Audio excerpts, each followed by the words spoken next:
பெரும்பாலும் விளம்பர அரசியல் தான் இங்கே நடக்கிறது.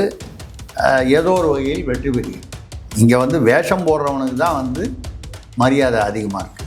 இப்படிப்பட்ட விளம்பர அரசியலுக்கு நடுவில் கருத்தியல், அதாவது நிர்வாண ஊரில் கோமணம் கட்டினவன் பைத்தியக்காரன் அப்படின்றது ஒரு பழமொழி உண்டு. இப்போ சீமானுடைய நிலைமை ஏறத்தாழ இந்த நிலைமை தான். நான் இதை அவதூறாக சொல்லவில்லை, ஆதங்கத்துடன் சொல்லிடுறேன். இவ்வளோ வருஷமாக கத்திக்கிட்டு இருக்கோம், கொஞ்சமாவது ஒரு 10 எம்எல்ஏவாவது கிடைக்கணுமே. ஒரு 10 எம்எல்ஏ இருந்தால் தானே ஒரு கட்சியின் பலம் சட்டமன்றத்தில் தெரியும். அதற்காகவாவது பாடுபட வேண்டும் என்பதில் தான் அந்த வருத்தம் தோய்ந்த அந்த வார்த்தைகள் வெளிப்படுகின்றன. திரள் நீதி வாங்கும்போது சின்ன குழந்தைகள்லாம், பள்ளி குழந்தைகள்லாம் போய் அந்த உண்டியலில் சேர்த்து வச்ச பணத்தை அவர்கிட்ட கொடுத்து அதை முத்தமிட்டு வாங்கி கொண்டு அதை ரொம்ப பாராட்டி உச்சி முகர்ந்திருக்கிறார். அதில் என்ன இருந்துட்டு போகுது? 80 ரூபா 100 ரூபா இருக்குமா ஒரு உண்டியலில் ஒரு குழந்தை சேர்த்து வச்சு? அது முக்கியம் இல்லை. சீமான் கருத்தியல் பேசுகிறார். அவர் பேசுவது தமிழ்நாட்டின் ஏதோ ஒரு எதிர்காலத்துக்கு நல்லது அப்படிங்கிறது அந்த சிறுவர்கள், குழந்தைகள் மத்தியில், மாணவியர்கள் மத்தியில் கூட பதிவாகி இருக்கிறது என்பது சீமானுடைய வெற்றி. இவர் உளவியல், கருத்தியல், இயற்கையுடன் இயைந்த அந்த அரசியல் இதை போதிக்கிறார். இதை அவர் தன்னுடைய அந்த அரசியல் பயணத்தில் பயன்படுத்துகிறார்.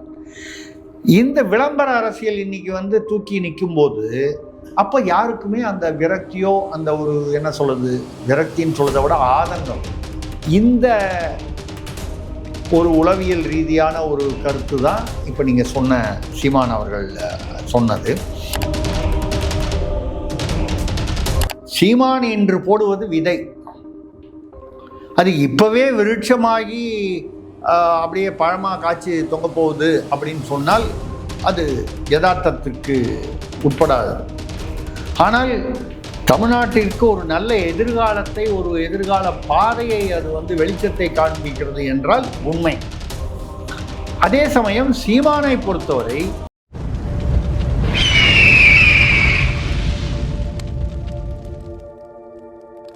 அரசியல் கருத நேயர்களுக்கு வணக்கம். இன்று நம்மோடு சிறப்பு இருந்தது மூத்த பத்திரிகையாளர் திரிசக்தி அவர்கள். வணக்கம் சார். வணக்கம் சரண், சொல்லுங்கள் சார். நாம் தமிழ் கட்சியோட தலைமை ஒருங்கிணைப்பாளர் சீமான் அவர்கள் தொடர்ச்சியாக பரப்புரையை மேற்கொண்டு வர வேலையில் இப்போது அவர் பேசக்கூடிய அந்த சொற்கள் ரொம்ப வலி நிறைந்த சொற்களாக இருக்குது அப்படின்னு சொல்லிட்டு நாம் தமிழ் சொல்ல ஆரம்பிச்சிருக்காங்க. மக்கள் மத்தியில் இன்னமும் ஆழமாக போய் அவரோட கருத்துக்கள் செல்ல தொடங்கியிருக்கு. சீமான் அவர்கள் இப்படி பேசுறதுக்கான காரணம் என்னன்னு நினைக்கிறீங்க சார்? அதாவது தமிழ்நாட்டில் நெடுங்காலமாக 2026 உட்பட அரசியல் என்னன்னு கேட்டிங்கன்னா, பெரும்பாலும் விளம்பர அரசியல் தான் இங்கே நடக்கிறது. ஏதோ ஒரு வகையில் வெற்றி பெறுகிறது. நம்ம இது கசப்பான உண்மையை உண்மையை கசப்பாக இருந்தாலும் ஏற்றுக்கொள்ளத்தான் வேண்டும். இங்கே வேஷம் போடுறவனுக்கு தான் மரியாதை அதிகமாக இருக்குது. வேங்கை வயலில் 800 பேர் இருக்கிறதில் மலத்தை கலந்தவன் யாருன்னு இத்தனை வருஷமாக கண்டுபிடிக்க முடியலன்னு போலீஸ் சொல்லுது. அதை கேட்டுட்டு நம்ம ஜனங்களும் நம்பி இருக்காங்க. அந்த அந்த சமூகத்தை சேர்ந்த திருமாவளவன் போன்றவர்களும் கேள்வி கேட்க முடியாத ஒரு சங்கடத்தில் மாட்டிக்கொண்டு இருக்கிறார்கள். இப்படி ஒரு சூழ்நிலை. அதாவது வேங்கை வயல் என்பது ஒரு சிறு உதாரணத்துக்காக சொல்கிறேன். ஆனால் இந்த வெற்று அரசியல், விளம்பர அரசியல் பாருங்கள். இவர் போய் ஒரு டீ கடையில் போய் துணை முதல்வர் டீ குடிக்கிறாரு, அப்படி கையில் எடுத்து குடிக்கிறாரு. குடித்து முடித்து அந்த வீடியோ முடியும் போது பார்த்தா அதில் ஒரு சிப்பு கூட குறையலை, ஒரு துளி கூட குறையலை. அப்படின்னா என்ன அர்த்தம்? சும்மா அப்படி வாய்கிட்ட வச்சுட்டு அப்புறமா கீழே வச்சுட்டாரு. ஏன்? இது தீண்டாமை இல்லையா? துரைமுருகன் வேலூரில் பரப்புரை பண்ணுறாரு. வேனில் ஒரு விசிகா நிர்வாகி ஏறுறாரு, ப்ளூ சட்டை போட்டுக்கிட்டு. ஏறணுன்னா ஒரு பட்டியல் சமூகம் கூட கிடையாது, விசிகாவில் இருக்காருன்னு சொல்லிட்டு அவர் விசிகா நிர்வாகி. பட்டியல் சமூகமாக என்னெல்லாம் தெரியாது. விசிகா நிர்வாகியாக இருந்தால் அவர் பட்டியல் சமூகமாக இருப்பார் என்ற ஒரு யூகமாக இருக்கலாம். என்னன்னா, ஏய்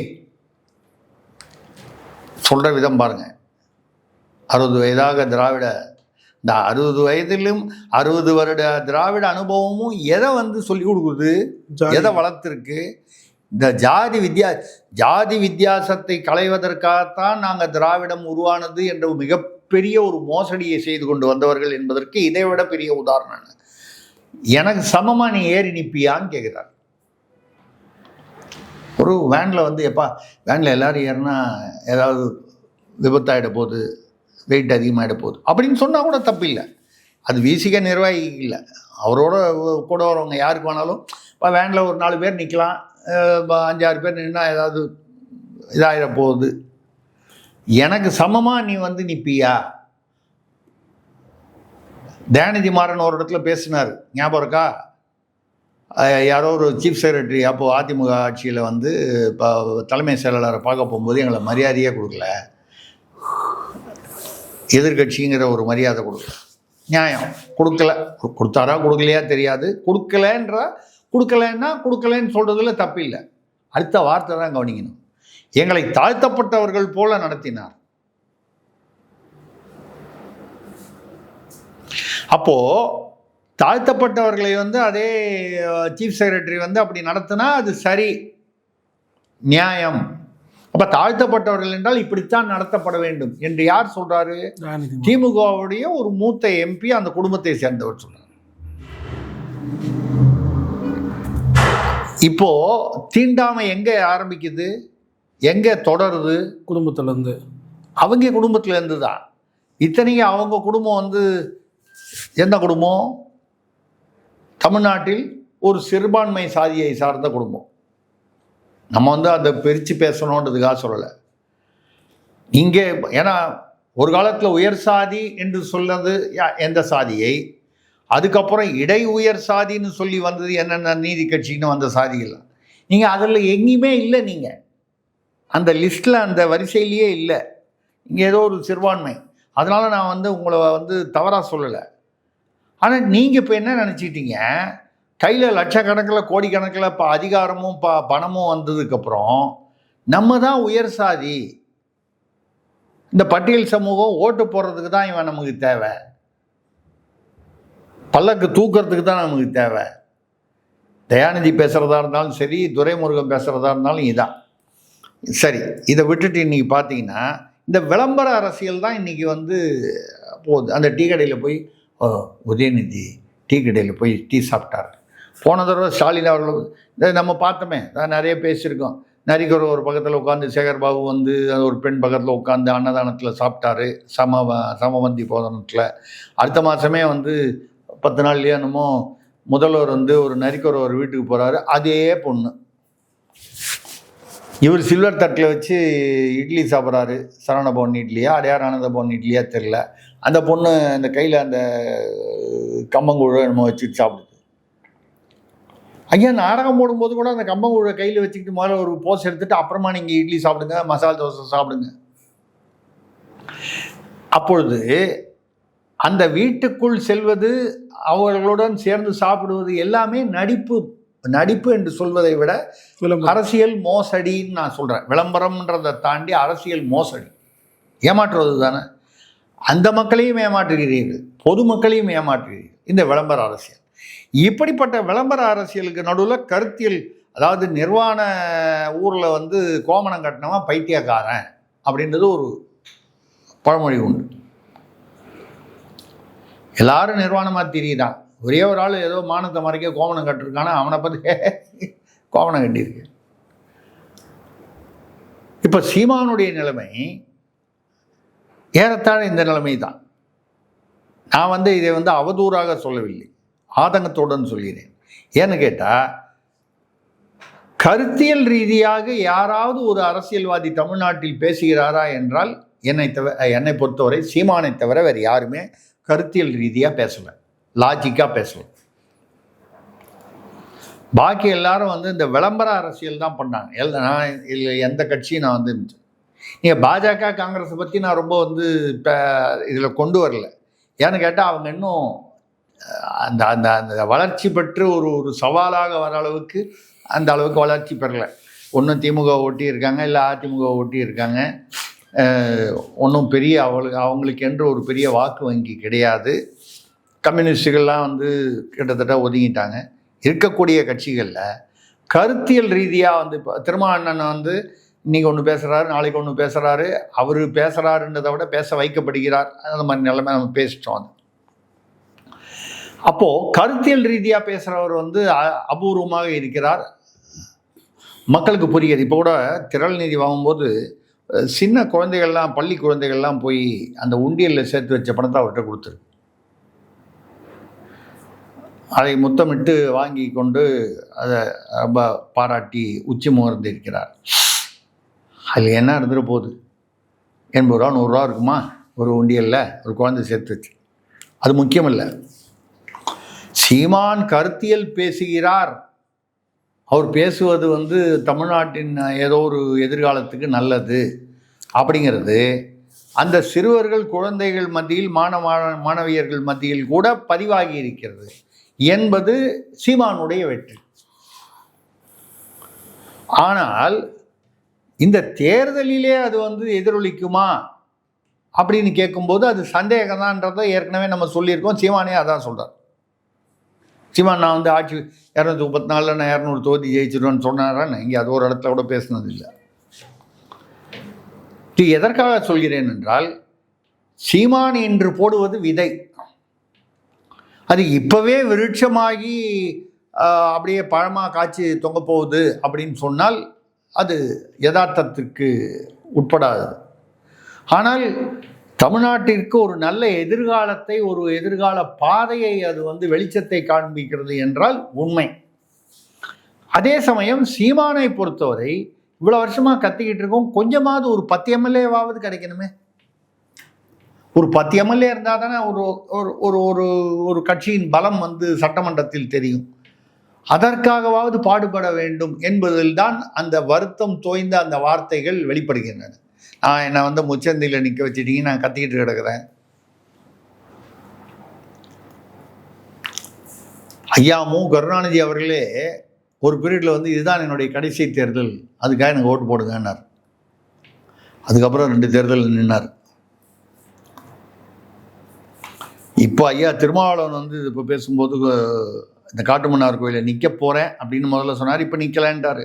இந்த நிற்க போகிறேன்னு சொல்லும்போது இதுதான் என்னுடைய கடைசி தேர்தல்னு.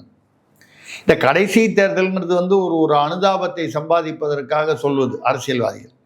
அதுக்கப்புறம் யாரும் வந்து கடைசி தேர்தல் சொன்னியே மறுபடியும் ஏன் நிற்கிறேன்னு யார் போய் கேட்க போகிறாங்க? கேட்க போகிறது இல்லை. ஆனால் சீமான் வந்து இது என்னுடைய கடைசி தேர்தல்னு பேசலை. எங்கே பேசியிருக்காரா? இல்லை. அவர் என்ன சொல்கிறாருன்னா, என்னை முச்சந்தியில் வந்து நிற்க வச்சுருக்கீங்க, நான் திரள் நிதி வச்சு தான் வந்து தேர்தல் நடத்துகிறேன். சில விஷயங்களை கூட ரவுடிகளை எப்படி ஒழிப்பேன்னு சொன்னால் நான் வந்து ரவுடிகளோட டீல் பண்ண மாட்டேன், வித்தியாசமாக அணுகிறார். நான் எங்கே அந்த வித்தியாசத்தை பார்க்குறேன் கருத்தியல்னா இது தான். ரவுடிகளோட வந்து நான் அவர்களுடைய மனைவி குடும்பத்தினருடன் நான் அழைத்து பேசுவேன். உன் புருஷன் உங்கள் வீட்டில் இருக்கிற அது அவங்க அந்த ரவுடி அவர் வந்து இப்படி ஊரில் இருக்கார், கடைசியில் ஊரில் எல்லார்கிட்டையும் கட்ட பேர் வாங்கி தண்டனை வாங்கி இல்லை வெட்டுப்பட்டு இந்த மாதிரி ஒரு குடும்பம் வந்ததுன்னா நாளைக்கு உங்கள் குழந்தைகளுடைய எதிர்காலம் என்ன? அதிலிருந்து அவரை காப்பாற்றி கொண்டு வர வேண்டியது உங்கள் பொறுப்பு இல்லையா? நீங்கள் வந்து ரவுடி பொண்டாட்டிகிட்டெல்லாம் கூப்பிட்டு பேசுனா நடக்குமா அப்படின்னு சொன்னீங்கன்னா, யதார்த்தத்தில் நீங்கள் வந்து இதை யாராவது முயற்சி செய்து பார்த்தால் நிச்சயமாக நடக்கும். உளவியல் ரீதியாக பார்த்தீங்கன்னா, ரவுடியாக இருந்தாலும் அவன் பொண்டாட்டியும் வந்து கொஞ்சம் பந்தாவாக இருக்கும். என் புருஷன் பேரில் யார் கை வச்சாலும் வெட்டிடுவார் அவருன்னு. ஒரு தடவை அவர் கையில் வெட்டிய ரத்தம் வந்து ஆஸ்பத்திரியில் படுத்திருந்தாருன்னா அந்த அம்மாவுக்கும் பயம் வரும், இனிமேல் நம்ம புருஷன் உயிர் என்ன ஆகும்னு. அப்போ என்ன பண்ணுவாங்க? வேணாங்க, இதெல்லாம் விட்டுருங்க, நம்ம ஏதாவது ஒரு கடை வச்சு பொழைச்சிப்போம். இது ரொம்ப சர்வசாதாரணமான ஒரு விஷயம். ஏன்னா எந்த ரவுடியாவது வந்து அவர் 30 வருஷமாக ரவுடிங்க, அவர் வச்சது தான் சட்டம், எங்கேயாவது இருக்கா? அந்த காலத்தில் அயோத்தியா குப்பம் வீரமணின்னுவாங்க, அவருன்னுவாங்க, வெள்ளை ரவின்னுவாங்க, புல்லட் ரவின்னுவாங்க, முட்டா ரவின்னுவாங்க. இது எல்லா ரவுடிக்கும் முன்னால் ஒரு பேர், தொப்ப கணேஷ், இப்படி வந்து ஒரு பட்ட பேர் இருக்கும். எந்த ரவுடியாவது ஒரு காலத்தில் இந்த ஜெயபிரகாஷ்னு ஒருத்தர் இருந்தார், கொலை வழக்கில் இருந்து அப்புறம் தூக்கில் போட்டாங்க. இவங்க யார் நீங்கள் கவனித்து பார்த்தீங்கன்னா எல்லா ரவுடியுமே ஏதோ ஒரு கட்சியோடு, அதுவும் திராவிட கட்சியோடு இணைஞ்சு அவங்களோட சப்போர்ட்டில் தான் வந்து வளர்ந்துருப்பாங்க. தானாக வளர்கிறதுக்கு வாய்ப்பு இல்லை. ஒன்று. ரெண்டாவது, ஏதோ ஒரு சீசன் மாதிரி, இந்த சினிமா ஹீரோ சீசன் மாதிரி ஒரு 5 வருஷம் 4 வருஷம் இருப்பாங்க. அதுக்கப்புறம் அவங்ககிட்டேருந்து பிரிஞ்சு போன ஒரு ரவுடி வந்து திருப்பி அவனே போட்டு தள்ளிடுவான், கேங் வார வரும், இது மாறி மாறி வரும். அப்போது ஒரு ரவுடிசத்தை ஒழிப்பதற்கு கூட ஒரு உளவியல் ரீதியாக ஒரு ஒரு ஒரு ஒரு ஆலோசனை, ஒரு வழி. இப்படி வந்து பேசுகிறாரு. நீங்கள் வீட்டில் வந்து வெள்ளையாக இருந்தால் அழகுன்னு நம்புறதை முதல்ல நிறுத்தணும். நம்ம ஊரில் சொல்லுவாங்க, வெள்ளையாக இருக்கிறவன் பொய் சொல்ல மாட்டாங்க. இப்படிலாம் நம்பிக்கை உண்டு, மூட நம்பிக்கை. அந்த மாதிரி சொல்லும்போது நீங்கள் வந்து நம்மளுடைய தாய்மொழியில் எதுவுமே நம்ம வந்து பேசுவது தான் நமது பண்பாடு, நாகரிகம். அயல்மொழி கற்றுக்கலாம் நீங்கள், ஆனால் அந்த கற்றுக்கிறது வந்து அது நாகரிகத்துக்காகவும் பயன்பாட்டுக்காகவும் இருக்கணுமே தவிர தாய்மொழியில் தான் படிக்கணும். சீனாவில் பாருங்கள், ரஷ்யாவில் பாருங்கள், அவன்லாம் என்னமோ இங்கிலீஷில் படிக்கிறான்னு நினைக்காதீங்க, அவன் தாய்மொழியில் தான் படிக்கணும். இதை யாராவது வேற யாராவது தலைவர் பேசுகிறாங்களா? எந்த கட்சியில்?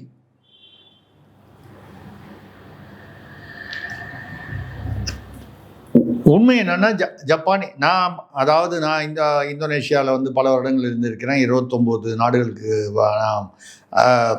பயணங்கள் போயிருக்கிறேன். ஜப்பான், கொரியா, சீனா, சீனர்கள் இவர்களோடலாம் வந்து வியாபார நிமித்தமாக பல முறை சந்தித்து அவர்களுடன் அதாவது நெகோசியேஷன் சொல்கிற அளவுக்கு அந்த மாதிரிலாம். அவங்கெல்லாம் ஒரு சின்ன உதாரணம் சொல்கிறேன். இந்தியர்கள் ஒரு குழுவாக என்னை சேர்ந்த நான் சார்ந்த குழு 4-5 பேர் இருப்போம். அதில் பார்த்தீங்கன்னா வடநாட்டவர் இருப்பார், தென்னாட்டவர் இருப்பார், தமிழ்காரர் இருப்பார். நாங்கள் வந்து வந்தால் என்ன $12 மில்லியன் சொல்கிறான், ரொம்ப அதிகமாக இருக்க, நம்ம 5-6க்கு மேலே நம்ம போக வேணாம். ஒரு உதாரணமாக சொல்கிறேன். ஏதோ ஒரு மிஷினரி வாங்கணும், எங்களுக்குள்ளே பேசணுன்னா நாங்கள் இங்கிலீஷில் தான் பேசணும். எனக்கு பக்கத்தில் ஒருத்தர் தமிழ் தெரிஞ்சவர் இருப்பார், இன்னொருத்தர் கன்னடமாக இருப்பார், அதுக்கப்புறம் ஒரு பஞ்சாபி இருப்பார், இன்னொருத்தர் வேறு ஏதோ இருப்பார். நாங்கள் எதில் பேசுவோம்? எல்லாருக்குமே ஹிந்தி தெரியாது, இங்கிலீஷில் பேசணும். இங்கிலீஷில் பேசுனா வந்திருக்கிறவங்க கொரியாக்காரன், சில சமயம் ஜப்பான்காரன், அவங்க டீமு. இங்கிலீஷில் பேசுனா அவனுக்கு இங்கிலீஷ் தெரியும், அவன் புரியாத மாதிரி அப்படியே கல் மாதிரி உட்காந்துருப்பான். ஆனால் அவ்வளவும் புரிஞ்சுக்கிட்டு உட்காந்துருப்பான். சரி, உட்காந்து அவனுக்குள்ளே பேசுகிறான் பாருங்கள், அவன் பாஷையில், தாய் பாஷையில் பேசுவான். அவன் கொரியன்லையா கேமையான்னு அவன் பேசுனான். அவன் என்ன எழுவு பேசி சொல்லுறானே நமக்கு தெரியாது. ஐயோ, இருந்தாலும் $12 மில்லியன் நம்ம சொல்கிறோம், 5க்கு மேலே ஏறி வர மாட்டான் போல இருக்குது, நம்ம வந்து 8 கீழே போகக்கூடாது, ஏதோ ஒன்று அந்த வியாபாரத்தில் நம்ம வந்து. அதோட நாங்கள் என்ன பண்ணுவோம், ரொம்ப புட்சாலித்தனமாக லஞ்சுக்கு போகும்போது, சாப்பாட்டுக்கு எழுந்திரிச்சு போகும்போது, அந்த அப்பப்போ பேசுகிறத வந்து எல்லாருமே குறிப்பெடுப்போம். இப்போ நானே பேசுகிறேன், என் சைடில் ஒரு 5-6 பேர், அவங்க சைடில் 5-6 பேர் குறிப்பெடுப்போம். என்ன பேசியிருக்கோம், என்ன நிலைமையில், அதுக்கப்புறம் அது எப்படி ஃபர்தராக பேசணும். லஞ்சுக்கு போகும்போது அந்த ரைட்டிங் பேடு நம்ம ஆஃபீஸில் தான் நடக்கணும். இந்த ரைட்டிங் பேடு, பேனா நம்ம தான் கொடுத்துருப்போம். அதை எடுத்து வச்சுட்டு வாங்க லஞ்சுக்கு போகலான்னு அவங்களையும் கூப்பிட்டு நம்ம லஞ்சுக்கு போவோம். நமக்கு புத்தி விடுமா? அசிஸ்டண்ட்டை கூப்பிட்டு, டேய் அவனோட புக்கிலலாம் என்ன எழுதியிருக்கான்னு பாரு, ஏதாவது குறித்து வச்சுருக்கானா. ரெண்டாவது டக்குன்னு என்ன பண்ணுவோம், அவனோட குறித்து ஒரு பேப்பரில் எழுதி பக்கத்தில் அந்த நோட் புக்கில் இருக்கிறது பக்கத்தில் வருவோன்ட்ட காமிப்பான். இது கீழே ஒத்துக்குவானா, இதை கேளு, அதை விட்டுடு, இதை பேசாத, ஏதாவது ஒன்று எழுதியிருப்பாங்க. மண்டே வச்சுக்கணும். ஏன்னா அவன் பாஷையில் எழுதுவான். கொரியன், ஜப்பனீஸ், சைனீஸ்லாம் பார்த்திங்கன்னா நம்ம இப்படி எழுதுகிறோம்ல, இப்படி வரும், செங்குத்தாக வரும், படமாக வரும். அதை பார்த்தா நமக்கு ஒன்றும் புரியாது. நம்ம ஆளுங்க கரெக்டாக இங்கிலீஷில் எழுதி வைப்பான். அவன் தாய்மொழியில் கூட எழுத மாட்டான். இப்போ உங்களுக்கு புரியுதா? இப்போ நான் வந்து இது இவ்வளோ பெரிய உதாரணம் சொல்கிறதுக்கு காரணம் என்னென்னால், இதை நான் வந்து அனுபவ ரீதியாக உணர்ந்திருக்கிறேன். சீமான் என்ன சொல்கிறாரு, தாய்மொழியில் படிக்கணும்னா அவன் இப்போ அவங்க எதிரில் உட்காந்த கொரியனோ ஜாப்பனீஸ் அவனுக்கோ எவனுக்கும் வந்து ஆங்கிலம் தெரியாதுன்றது இல்லை. எனக்கு எவ்வளவு ஆங்கிலம் தெரியுமோ அந்த அளவுக்கு அவனுக்கு ஆங்கிலம் தெரியும், பேச தெரியும், எழுத தெரியும். ஆனால் அவன் எப்படி தன்னுடைய தாய்மொழியை பயன்படுத்தி கொள்கிறான். அதே சமயத்தில் அவசியம் வரும்போது நம்மகிட்ட அந்த மொழியில் பேச முடியாது, ஆங்கிலத்தில் பேசணும்னா ஆங்கிலத்தில் பேசுகிறான். இதுதான் அந்த தாய்மொழியுடைய முக்கியத்துவம். அடிப்படையில் வந்து ஏதோ ஒரு அந்த நான் அவனில்லைன்னு ஒரு படம், அரசியல்லேருந்து சினிமாவுக்கு போகிறேன்னு நினைக்காதீங்க. அதில் வந்து ஜெமினி கணேசன் வந்து ஒரு யாருன்னு இந்த இடத்துல ஒரு பேரில் இருப்பார், இன்னொரு இடத்துல இன்னொரு பேரில் இருப்பார், மூணாவது இடத்துல ஒரு பேர், நாலாவது இடத்துல ஒரு பேர், ஒன்றோட ஒன்றும் சம்மந்தமே இல்லை. இவர் கொண்டு வந்து கோர்ட்டில் நிறுத்திடுவாங்க, இவர் தான் அந்த குற்றங்களுக்கெல்லாம் காரணம்னு. நான் அவன் இல்லை, நான் அவன் இல்லை, நான் அவன் இல்லைன்னு சொல்லுவார். எந்த மொழியில் பேசுவார்னு பார்த்தா அவர் திடீர்னு இந்த மொழியில் பேசுவார், அந்த மொழியில் பேசுவார், ஒரு 7-8 மொழியில் பேசுவார். இவருக்கு எது தாய்மொழினே கண்டுபிடிக்க முடியாது. அப்போ ஒரு வக்கீல் கோர்ட்டில் சொல்லுவார், ஒரு ஐடியா இருக்குது, அந்த ஆளை பக்கத்தில் கூப்பிட்டு போய் காலில் ஓங்கி ஒரு மெரி அவன் எந்த மொழியில் கத்துறானோ அதுதான் அவனோட தாய்மொழி, இப்படி டெஸ்ட் பண்ணலான்னு. அவரை போய் காலில் ஓங்கி எதேச்சியாக மிதிக்கிற மாதிரி கவனிக்காத மாதிரி மிதிப்பார். அவங்க என்ன நினைப்பாங்க, அம்மான்னு கத்துவார், அப்போ தமிழ் தாய்மொழியாக இருக்கும், அங்கே தமிழ் தான் தாய்மொழின்னு நினைக்கிறாங்க. அவர் திடீர்னு சீன மொழியில் கத்துவார், அம்மான்ற அர்த்தத்தில். அவர் வந்து அந்த அளவுக்கு வந்து பயிற்சி பெற்றவர், தன்னுடைய தாய்மொழி எதுன்னு காட்டிக்காத அளவுக்கு அந்த கதாபாத்திரம். இது எதுக்கு உதாரணமாக சொல்கிறேன்னா, அந்த மாதிரி ஒரு உணர்வு வலி வரும்போது தான் அந்த தாய்மொழியின் அந்த அதோடைய அந்த என்ன முக்கியத்துவம் தெரியும். நீங்கள் பாக்கி எவ்வளோதான் நீங்கள் எந்த மொழியில் பேசினாலும் உண்மையிலேயே ஒருத்தன் காலில் மிதிச்சா அவன் வந்து சீன மொழியில் பேசுகிறான்னா அவன் ரொம்ப பெரிய ட்ராமா ஆர்டிஸ்டாக இருக்கணும். இயல்பாக 99% பேர் வந்து தாய்மொழியில் தான் வந்து கத்துவான். அப்போ அந்த தாய்மொழியோடைய இது பண்ணும்போது நீ அயல்மொழியில் பேசுகிறது வந்து நாகரிகமாக இருக்கலாம், பண்பாடாக இருக்கலாம். இதெல்லாம் வந்து எதுக்காக சொல்கிறேன்னா, இவர் வந்து உளவியல், கருத்தியல், இயற்கையுடன் இயைந்த அந்த அரசியல் இதை போதிக்கிறார். இதை வந்து அவர் வந்து தன்னுடைய அந்த அரசியல் பயணத்தில் பயன்படுத்துகிறார். இந்த விளம்பர அரசியல் இன்னைக்கு வந்து தூக்கி நிற்கும்போது அப்போ யாருக்குமே அந்த விரக்தியோ அந்த ஒரு என்ன சொல்றது, விரக்தின்னு சொல்றதை விட ஆதங்கம். பொய்யே சொல்றவன், பொய் சொல்றவனை எல்லாரும் நம்புவாங்க.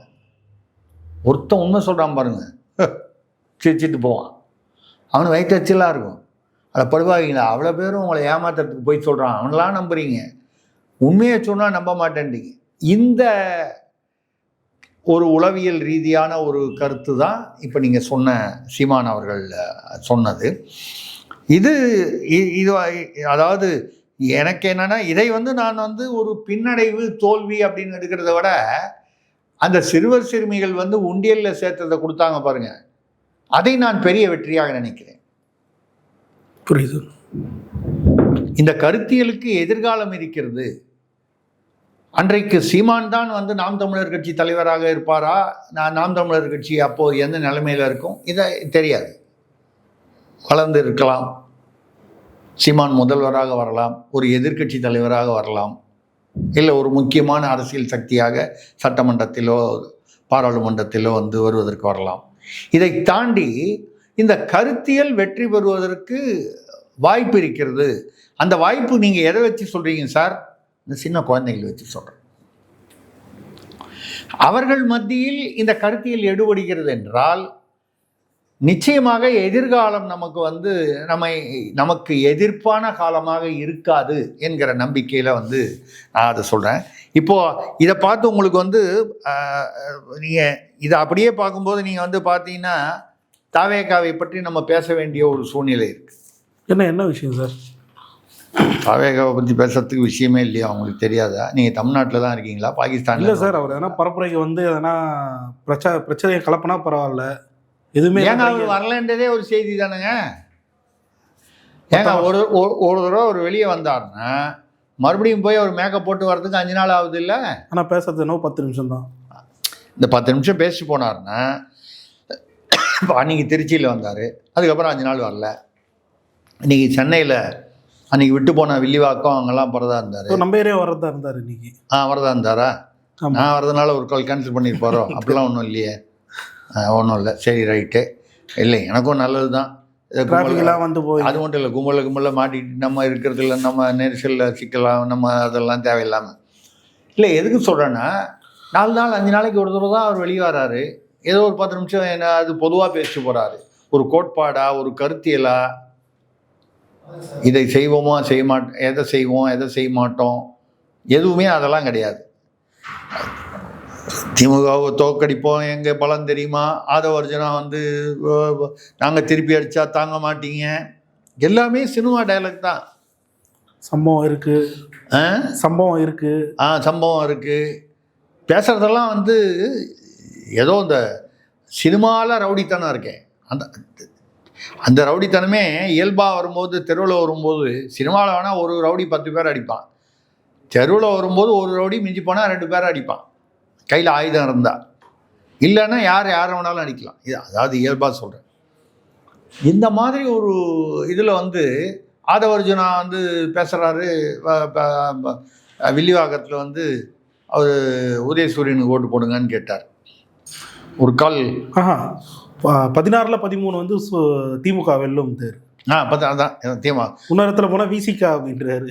ஆமாம், 16-13 சென்னையில் திமுக வெல்லும். இன்னும் வில்லிவாக்கத்தை பேசும்போது சொல்கிறார். ஆனால் அந்த வடிவேல் காமெடி வருமே, போன வாரம் பண்ண வியாபாரத்தை சொல்லிட்டோமே அப்படின்னு சொல்லிட்டு. ஆமாம், அவர் இப்போ எந்த கட்சியில் இருக்கோன்றது அப்பப்போ காலையில் யாராவது ஒருத்தர் அவருக்கு ஞாபகப்படுத்தணும். அவர் ஒன்று. அப்புறம் அந்த திருத்தணியில் ஒருத்தர், அவருடைய சத்யகுமாரா அவர், ஆமாம் அம்பேத்கர் மாதிரியே இருப்பான்னு சொல்லிட்டு அவரே சொல்லி. ஆமாம், அவரே சொல்லியிருப்பார். அம்பேத்கர் என்னமோ அவர் நேரம் பார்த்த மாதிரி. அது இல்லாமல் அம்பேத்கரை வந்து உலகத்துக்கே இன்ட்ரடியூஸ் பண்ணது வந்து தாவேகா தானே. அம்பேத்கருக்கு இப்படிப்பட்ட ஒரு நிலை வரணுமா அப்படின்னு நினச்சா, எவ்வளோ பெரிய மாபெரும் தலைவருக்கு இப்படி ஒரு நிலை. தாவேக்கா நாங்கள் தான் அவரை வந்து உலகத்துக்கே அறிமுகப்படுத்தணும்னு சொல்கிற அளவுக்கு. நிறைய பேருக்கு தெரியாது, அம்பேத்கரை வந்து அந்த காலத்தில் காங்கிரஸ் வந்து தோற்கடிப்பதற்கு வந்து ஏற்பாடு செய்து, அன்றைக்கு இருந்த ஜனசங்கம், அதாவது இப்பொழுது பாரதிய ஜனதா, அவங்களுடைய ஆதரவுடன் தான் அவர் வந்து வெற்றி பெற்றார். 2 முறை தோல்வி பெற்று 3வது முறை. ஆமாம், அதுக்கப்புறம் ஒருத்தர் வந்து அவருடைய உதவியாளரையே அவருக்கு எதிராக நிற்க வைத்து அவரை அவமானப்படுத்தினார். யார்? காங்கிரஸ்காரர்.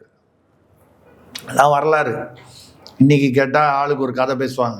இதே காங்கிரஸ்காரங்க அண்ணல் அம்பேத்கர் அப்படின்லாம் பேசுவாங்க. செல்வ பிறந்திகை கூப்பிடுங்க, அண்ணல் அம்பேத்கர்பார். அம்பேத்கருக்கு நீங்கள் என்ன பண்ணீங்க உங்கள் காங்கிரஸில்? அவரை தோக்கடிக்கிறதுக்கெல்லாம் பண்ணிவிட்டு அதுக்கப்புறம் இன்றைக்கி அண்ணல் அம்பேத்கரா? இது வழக்கமானது தானே. திமுகவில் பெரியாரை முரசொலியில் கண்ணாமுன்னான்னு திட்டிட்டு இன்றைக்கி பெரியார் தான் தமிழர்களின் தந்தைன்னு சொல்லலையா? இதெல்லாம் வந்து அவங்களுக்கு சகஜமாக மாற்றிப்பாங்க. அந்த மாதிரி ஒரு திருத்தணி சத்யகுமார் வந்து 2034 தொகுதிகளிலும் ஜெயிப்போனார். முன்னாலாம் 267 வரைக்கும் தான் இருந்துச்சு. 300 தான் இருந்தாங்க. ஆமாம், இப்போது 2000 தாண்டிடுச்சு தமிழ்நாட்டில் சட்டமன்ற தொகுதிகள். அதே மாதிரி அவர் தலைவர் விஜய் வந்து இங்கே எங்கேயோ ஒரு தொகுதியில் நிற்கும்போது வேட்பாளர் பிரபு, அது பாலுன்றதுக்கு பதில் பிரபு, பாபுன்னு சொல்கிறதுக்கு பதிலாக பாபுன்றதுக்கு பதிலாக பிரபுன்னு சொல்லி அறிமுகப்படுத்துகிறாரு. இத்தனைக்கும் அந்தந்த தொகுதியில் வரும்போது வேட்பாளரை தெரியலன்னா கூட உன் பேர் என்னப்பா, வேட்பாளர்ப்பா அப்படின்னு தெரிஞ்சுட்டு பேசுவாங்க. தப்பு இல்லை. ஆமாம். அதுக்கப்புறம் எங்கேயோ வெளியூரில் ஒரு தொகுதியில் தென் மாவட்டம் திருச்சி போனார்ல, அங்கே ஒட்டி பேசும்போது பக்கத்திலேயே நிற்கிறாரு தாவேகா வேட்பாளர். வழக்கமாக நிற்பாங்கல்ல, அவர் பேரை விட்டார், அவர் பேர் மறந்துட்டார். இவருக்கு எதிராக பாஜகவை சேர்ந்த செல்வம் என்பவர் எதிராக நிற்கிறார். தாவேகாவுக்கு எதிர்பக்கம் அதிமுக கூட்டணியில் நிற்கிறார். ஞாபகமாக தாவேகா வேட்பாளரான செல்வம் அவர்களுக்கு வாக்களியுங்கள். செல்வம் எதிர்கட்சியில் நிற்கிறார். இந்த பக்கத்தில் நிற்கிறாள் பரிதாபமாக பார்க்குறாரு. இதுக்காகவா கூப்பிட்டு வந்தேன், என் கையில் வேறு செலவு வேறு பணம் வாங்கிட்டு போயிட்டீங்க. அங்கே உன் பக்கத்தில் நிற்கிற உன்னுடைய கட்சி வேட்பாளருடைய பெயர் கூட ஞாபகம் வச்சுக்க முடியலன்னால், விஜயும் அப்படி தான் பேசுகிறாரு, ஆதவர்ஜுனாவும் அப்படி தான் பேசுகிறாரு, சத்யகுமார் மாதிரி ஒரு அங்கங்கே உள்ள வேட்பாளர்களும் அப்படி தான் பேசுகிறாங்க. இப்போ இங்கே எல்லாருமே போதையில் இருக்காங்களா? தப்பாக நினச்சிக்க போகிறீங்க. வெளியேற போதைட்டு இருக்கீங்களா? வெற்றி போதையில். வெற்றி போதை அதாவது நம்ம வெற்றி பெற்றுடுவோம் அப்படிங்கிற அந்த நம்பிக்கை, அதுவே ஒரு போதை தானே. நம்ம தான் ஜெயிப்போம், நம்மளை மீறி யார் ஜெயிச்சிட முடியும் அப்படின்னு நினைக்கக்கூடிய ஒரு இது வந்து பார்த்தீங்கன்னா, இப்போ இது கவனிச்சிங்கன்னா திருச்சியில் வந்து பார்த்தீங்கன்னா, திருச்சி போயிட்டு வரும்போது அந்த அந்த ரோட் ஷோவில், அதாவது இதில் பரப்புரையில் வரும்போது ஒரு கணவன் மனைவியும் ஸ்கூட்டர்லேருந்து விழுந்துட்டாங்க. உடனே மேலேருந்து டப்புன்னு இறங்கி வராரு, பவுன்சர்லாம் குதிச்சு வராங்க. வந்தவொடனே கிட்ட வந்தவொடனே அந்த அம்மா அடிபட்டுடுச்சு, ஆஸ்பத்திரி கூப்பிட்டு போங்கன்னு ஏதோ சொல்கிறாரு. அதெல்லாம் வந்து நியாயமான விஷயம். அந்த அம்மா வந்து இவர் கண்ணத்தை கிள்ளி அது முத்தம் கொடுக்குது. திருப்பியும் வந்து இவர் வண்டியில் ஏறிட்டார். இது எதேச்சியாக நடந்தது அப்படின்னு நம்ம நினச்சோம்னா, இதுக்கு அப்புறம் இன்னும் ஃபர்தராக போகும்போது இதுக்கு முன்னால் வந்து 4-5 மோட்டார் சைக்கிள் ஒன்று மேலே, அதாவது அந்த பின்னாலேயே துரத்திட்டு போகிறது, முன்னால் போகிறது, இது தானே. பூ போகிறதுக்காக தொப்புன்னு வந்து குதிக்கிறது. வண்டி போகிற அந்த பிரேக் பிடிக்காமல் போயிட்டான்னு வைங்க, அவன் எதிர்பாராமல் இல்லை பிரேக் பிடிக்கிறதுக்கு ஒரு 10 செகண்ட் லேட் ஆச்சுன்னா வண்டி ஏற்றிடுவான். எவ்வளோ முட்டாள்தனமான இது. இதை கொஞ்சம் இவரை சுற்றி 100 பவுன்சரை வச்சுக்கிட்டு என்ன பிரயோஜனம்? இந்த தொண்டர்களை கட்டுப்படுத்துவதற்கு அப்புறம் போலீஸ்காரன் கட்டுப்படுத்தலைன்னா போலீஸ்காரன் ஓரளவுக்கு தான் கட்டுப்படுத்த முடியும். நம்ம அதில் வந்து திமுக சப்போர்ட் பண்ணல, அவங்களும் வேணும்னு செய்கிறாங்கன்னு சொன்னால் அதில் ஓரளவுக்கு உண்மை இருக்கலாம், இல்லாமல் இருக்கலாம். ஆனால் நம்ம வந்து நம்ம தானே முதல்ல வந்து நம்மளுடைய ஆட்டில் வந்து ஒரு சீர்படுத்தி ஒழுங்குபடுத்துவது நம்ம தானே ஏற்பாடு பண்ணோம். எதுக்காக அந்த வித்தியாசத்தை சொல்கிறான்னா, இது போகும்போது இந்த இந்த இந்த கணவன் மனைவி அந்த தம்பதியர் அந்த நிகழ்ச்சிக்கு அப்புறமா நடந்தது. போகும்போது முன்னால் வந்து ஒரு வண்டி இந்த மோட்டர் சைக்கிள் ஒருத்தரோட 4 வண்டி 5 வண்டியை மோதிடுச்சு, விழுந்துட்டாங்க. இங்கே கீழே விழுந்தபோது இறங்கி போனார், இவங்க இது பண்ணி முத்தம் கொடுத்தாங்க, ரைட்டு ஏறிட்டார்ல. அங்கே வந்து இறங்கினாரான்னு பார்த்தீங்கன்னா இல்லை, தாண்டி போயிட்டார், இறங்கவே இல்லை. இப்போ இங்கேயும் விபத்து, இங்கே நடந்த விபத்து அது உண்மையான விபத்தா செட்டப் விபத்தான்னு தெரியல. இந்த தம்பதியர் விபத்துன்னே எடுத்துப்போம். நம்ம ஏன் அனாவசியமாக வந்து தேவையில்லாத கற்பனைகள் எதுக்கு? விபத்துன்னே வச்சுங்க. இங்கே இறங்குனீங்க, அங்கே 4 பேர் மோட்டார் சைக்கிள் அடிச்சுக்கிட்டு ஆஸ்பத்திரியில் இருக்கா. 4-5 பேரும், அதாவது ஒரு மோட்டார் சைக்கிளை வந்து ஒருத்தமோதறான், பின்னாலேயே வந்து அவன் கண்மூடித்தனமான வேகத்தில் வரும்போது முன்னால் இருந்தவன் சடன் பிரேக் போட்டான். விபத்துன்றது அப்படி தானே நடக்கும். நம்ம ஒரு ஸ்பீடில் போயிட்டுருக்கோம், அதே ஸ்பீடில் முன்னால் ஒரு வண்டி போயிட்டுருக்கு, அவன் சடன் பிரேக் போட்டால் நேரம் போய் அந்த மாதிரி வந்து மோட்டார் சைக்கிளில் 4-5 மோட்டார் சைக்கிள் அடிபட்டு விழுந்து ஆஸ்பத்திரிக்கு எடுத்துருக்கோம். ஏதாவது இறங்கினாரா, விசாரிச்சாரா?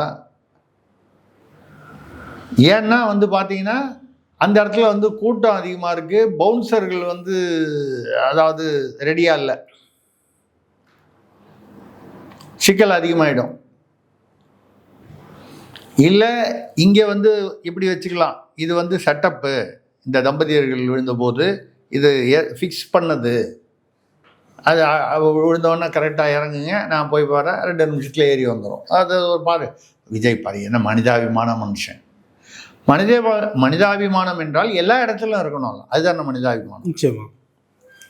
அதுவும் 4-5 மோட்டார் சைக்கிள் ஒன்றா அடிக்குதுன்னா யார் அதில் கால் மாட்டிட்டு கை மாட்டிட்டு கையை வெட்டணும், காலை வெட்டணும், அதாவது ஆஸ்பத்திரிக்கு போய் எப்படி ஃப்ராக்சரு என்ன வேணா இருக்கலாம். அதுக்கப்புறம் ஏதாவது அந்த ஆஸ்பத்திரியில் போய் அவங்கள பார்க்கலாமா? 41 பேர் செத்து போன போதே அவர் பாட்டில் கிளம்பி வந்துட்டார், இந்த அடிபட்டோனையா போய் பார்த்துட போகிறாரு. அப்போ இல்லை எதுக்காக சொல்லணும்னா, இவங்க மற்ற திராவிட கட்சிகள் வந்து விளம்பர அரசியல் செய்கிறார்கள், வெட்டி அரசியல் செய்கிறார்கள்னு சொல்கிறவர், மாற்றம் கொண்டு வர வேண்டும் சொல்கிறவர், அவங்களை விட மிகப்பெரிய விளம்பரம் வந்து இவர் தான் பண்ணுறார். அது கூட்டம் நீங்கள் இப்போல்லாம் பாருங்கள், ட்ரோன் ஷாட்டே வரது இல்லை, முன்னால் வந்துருந்துச்சு, இப்போ ட்ரோன் ஷாட் வரது இல்லை. ஏன்னா எல்லா கும்பலையும் ஒரு இடத்துல அப்படி இந்த கோழி அமுக்கிற மாதிரி அது நெருக்கி வச்சுறாங்க, கூட்டத்தை காமிக்கிறாங்க. இந்த ட்ரோன் ஷாட் போட்டால் அப்புறம் 4 பக்கமும் இந்த பக்கம் காலியாக இருக்கிறதெல்லாம் தெரிஞ்சு போகும்ல. அப்போ விளம்பர அரசியல் வந்து யார் வந்து விமர்சனம் செய்தார்களோ அந்த விஜய் தான் வந்து மிக அதிகமாக விளம்பர அரசியல் செய்கிறார். ஏனென்றால் அவர் வந்து சினிமாவுக்கு இதுக்கும் வித்தியாசமாக நினைக்கல. அவர் இன்றைக்கும் வந்து ஒரு மாவட்ட நிர்வாகிகளோட வந்து ஆலோசனை கிடையாது. எல்லாம் வீடியோலேயே எல்லா தொகுதிகளுக்கும் வந்துடுவார். இப்போ சென்னையிலையும் கேன்சல் பண்ணிட்டாரு. என்னன்னு கேட்டால் எங்களுக்கு நிபந்தனைகள்லாம் ரொம்ப கடுமையாக விதிச்சுட்டாங்க, அதெல்லாம் நிறைய சாத்தியமில்லாத நிபந்தனை. சாத்தியமில்லாத ஏங்க உங்களுக்கு சாத்தியமான நிபந்தனைகள் என்ன? அதே சொல்லுங்க, அதையாவது சொல்லுங்க. எங்களுக்கு இப்படிதாங்க. எங்க ஏதோ ஒரு இடத்துல 300 பேர் கூட்டுவாங்க அப்படின்னு சொல்லி அனுமதி வாங்கியிருக்காங்க. 3000 பேர் 4000 பேர் வந்திருக்காங்க. இந்த ஒரு நீங்கள் 300 பேர்னு சொல்லி 500 பேர் வந்தாங்கன்னா, இல்லை 300 பேர் எதிர்பார்த்தோம், கொஞ்சம் கூட வந்துருக்கு. 300 பேர்னு சொல்லி அனுமதி வாங்குறீங்க, 5000 பேரோ 3000 பேரோ 4000 பேரோ வர்றான்னா நீங்கள் போலீஸ்காரன் தான். நான் வந்து திமுகன்றத நம்ம திமுகவுக்கு ஒன்றும் சொம்பு இல்லை. இது திமுகவுக்கும் தெரியும், மக்களுக்கும் தெரியும். ஆனால் எந்த காவல்துறையுமே 300 பேர் வராங்கன்னா ஒரு 500-1000 பேர் வரைக்கும் வந்தால் அதுக்கு தயாராக தான் வருவான். நீங்கள் 5000 பேர் வந்தீங்கன்னா காவல்துறையும் அது ஒரு நிர்வாகம், அதுக்குன்னு ஒரு சில ஒரு விதிமுறைகள் இருக்குது.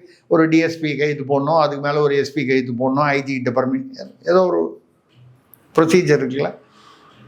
அப்போ நீங்கள் 300ன்னு எழுதி கொடுக்கும்போது இது வந்து அரசாங்கத்தையோ தேர்தல் ஆணையத்தையோ ஏமாற்றுவது தானே. 300ன்னு எழுதி கொடுத்தா தான் அனுமதி கொடுப்பான், இல்லைனா கொடுக்க மாட்டான் அந்த இடத்துல. சரி, அந்த இடத்துல அப்போ உனக்கு தெரியுது 4000 பேர் வருவான், 3000 பேர் வருவான். 300ன்னு எழுதி கொடுத்தாலும் வந்தால் நெரிசலில் என்ன வேணால் ஆகட்டும். இவரை நம்பி எப்படி நீங்கள் ஆட்சியை ஒப்படைப்பது மட்டுமில்லாமல் ஒரு தொகுதியை கூட ஒப்படைக்க முடியும்? ஆட்சி விட்டுடுங்க, பெரம்பூராக இருக்கட்டும், திருச்சி கிழக்காகட்டும், ஒரு தொகுதியை கூட இவரை நம்பி எப்படி ஒப்படைக்க முடியும்? அதுக்கப்புறம் அந்த தொகுதி பக்கம் அவர் வந்து அந்த தப்பி தவறி அவர் 2 இடத்துலையும் ஜெயிக்கிறாருன்னு வச்சு போகணும். அடுத்த 5 வருஷத்துக்கு வந்து அவங்க வந்து வீடியோவில் தானே வருவார். நீங்கள் வீடியோவில் வந்தால் என்ன? இப்போ திமுக அதிமுகலாம் வந்து அந்த இப்போ நான் கும்பகோணத்தில் சொன்னேன், அந்த மாதிரி பல இடங்களில் வந்து 5 வருஷத்தில் நீங்கள் வரவே இல்லை, இந்த பக்கம் எந்த வித தொகுதிக்கான நன்மைகளும் செய்யவில்லை, இப்போ மட்டும் ஏன் வரீங்கன்னு விரட்டுறாங்க. அது மக்களுடைய உண்மையான அதிருப்தி. இவர் எப்படியா இருந்தாலும் வரமாட்டார், வீடியோவில் தான் வருவார்னா அதுக்கேங்க? அதுக்கு பேசாமல் நீங்கள் வந்து ஜனநாயகன் மாதிரி இன்னும் 2 படம் நடிங்க, அதில் பார்த்துட்டு சந்தோஷமாக கை தட்டி விசில் வச்சுட்டு போயிட்டே இருப்போம். ஜனநாயகனுக்கும் இவ்வளோ பிரச்சனை வராது, அது பாட்டில் ரிலீஸ் ஆகும். இவ்வளோ நாள் சொன்னீங்கல்ல 5 ரூபாய்க்கு டாக்டர்லாம் வைத்தியம் பார்க்கணும், எவ்வளோ ரூபாய்க்கு? 5 ரூபாய்க்கு. அந்த படத்துக்கு அவர் 150 கோடி ரூபா வாங்கினார். 5 ரூபாய்க்கு டாக்டருங்கெல்லாம் வைத்தியம் பார்க்கணும்னு வசனம் பேசுறதுக்கு 150 கோடி ரூபா அவர் வந்து ஃபீஸ் வாங்குறார். இதை நீங்கள் இந்த நடிப்பை தொடர்ந்து நடித்து கொண்டிருங்கள் அப்படிங்கிற மாதிரி தான் இருக்குது. நம்ம என்னன்னால் சீமானின் கருத்தியல் எடுபடுகிறது, எடுபடாமலே போய்விடுமா என்றால் எடுபடுகிறது. ஆனால் காலம் அதற்கு கனிந்து வர வேண்டும். மக்களுக்கு அந்த சுரணை வர வேண்டும். அந்த சுரணை வந்து, அதாவது விளம்பர அரசியல் வந்து நம்மை ஏமாற்றுவதற்காக, நம்மை மோசடி செய்வதற்காக என்னென்ன கட்சிகள் எப்படி எப்படி விளம்பரம் அந்த மாதிரி செய்கிறாங்க. அவங்களாம் வந்து பாத்திரம் கொடுக்குறாங்க, கொலுசு கொடுக்குறாங்க, இது கொடுக்குறாங்கன்னு சொல்லிட்டு இப்போ தாவேக்கால என்ன பண்ணாங்க? விசில் சின்னம் போட்ட தட்டு கொடுக்குறாங்க, ஒரு வேட்பாளர் படம் போட்ட பாத்திரம் கொடுக்குறாங்க. இதைத்தானங்க அவங்க பண்ணுறாங்க. அவங்க அதை பண்ணுறாங்க, ஏமாத்துறாங்கன்னு சொல்லி தானே மாற்றம் வரும்னு சொன்னீங்க. அதே தான் நீங்கள் பண்ணுறீங்கன்னா இந்த தட்டை அவங்ககிட்டயே வாங்கிட்டு போகலாமே. ஜனங்களுக்கு வந்து தட்டு ஃப்ரீயாக கிடைக்குதுன்னு அதில் விசில் சின்னம் போட்டால் என்ன, உதயசூரியன் போட்டால் என்ன, ரெட்டையில போட்டால் என்ன? பாதி பேர் வந்து தட்டை வாங்கினோடனே பின்னாலேயே புரோக்கர் வரான், ஒரு வேலைக்கு வாங்கிட்டு போயிடுறாங்க. நாம் வந்து நடக்கிறத சொல்கிறோம். இலவச பொருட்கள் அவங்கவுங்க அதை யூஸ் பண்ணவங்க கொஞ்சம் பேர் தான். பாதி பேருக்கு மேலே ஃபேனோ மிக்சியோ டிவியோ, நான் சொல்கிறது திமுக அதிமுக 2 பீரியட்லேயும் அது கொடுத்துட்டு போனோடனே ஒரு 2 மணி நேரம் பொறுத்தே புரோக்கர் வருவான். யூஸ் பண்ணுறீங்களா, இல்லை கொடுத்துறீங்களா சொல்லுங்கள். ஃபேன்னா 400 ரூபாய்க்கு எடுத்துக்கிறோம், இதுன்னா மிக்சின்னா அவ்வளோ ரூபாய்க்கு எடுத்துக்கிறோம். ரைட்டு, இதை வச்சுட்டு ஓடுமா ஓடாதா, ரிப்பேர் ஆச்சுன்னா எங்கே போய் கொடுக்குறது, கொடுப்பா சொல்லிட்டீங்கன்னு ஃபோன் பண்ணி, பார்வதியே உங்கள் வீட்டில் அந்த மிக்ஸி வந்துச்சா, ஃபேன் வந்துச்சா, டிவி வந்துச்சா, 800 ரூபாய்க்கு எடுத்துக்கிறாங்கடி, அனுப்புகிறேன், இது பாருங்கள் 12ஆம் நம்பர் வீடு, அங்கே போய் எடுத்துங்க. எவ்வளவு ஜனநாயகத்தை எப்படி சீரழித்திருக்கிறார்கள். இந்த சீரழிப்பெல்லாம் இல்லாமல் ஒரு பாதை அப்படிங்கிறத சீமான் தேர்ந்தெடுத்து அதில் பயணம் செய்கிறார். இந்த பாதை நோக்கி மக்கள் வர வேண்டும். அது இந்த 26லேயே வருவாங்களா, இன்னும் நாள் பிடிக்குமா என்பது கேள்விக்குறி, தெரியாது. நம்பிக்கை தான் வாழ்க்கை, பார்ப்போம். ஓகே சார், பலர்களுக்கு தெளிவாக நேரத்துக்கு நன்றி, வணக்கம்.